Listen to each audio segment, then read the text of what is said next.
Wel Owen, eich argraffiadau chi o'r gym gyntaf gyda'r Bale Binc? Ie, oedd yn bach yn wahanol, fod yn deg. Eitha neis i sort of cael profiad o rhywbeth wahanol.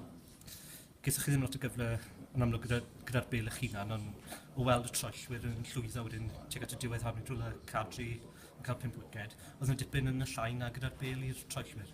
Oedd, ie, oedd yn llain eitha dda, sort of, byn dydd 4 wiced eitha dda i'r troellwyr, oedd bach yn ei nhw.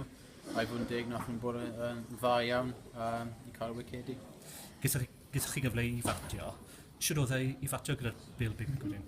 Ie, wel, yn unig cyntaf nes i ddim batio'r mor hir ni moyn, ond ie, oedd e'n bach yn wahanol. Ath e'n fwy, bach fwy soft, fer ath yr unins mlaen, ond no, oedd e'n oce. Chi'n ôl yn y tîm nawr ar ôl seibiant.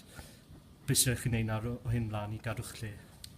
Ie, mi'n neis fod yn ôl yn y tîm, ond mae'n rhaid i fi sgori mwy o rediadau a gobeithio cael siawns i'r Bale cymryd y wicedi a sefydlu lle fi yn y tîm.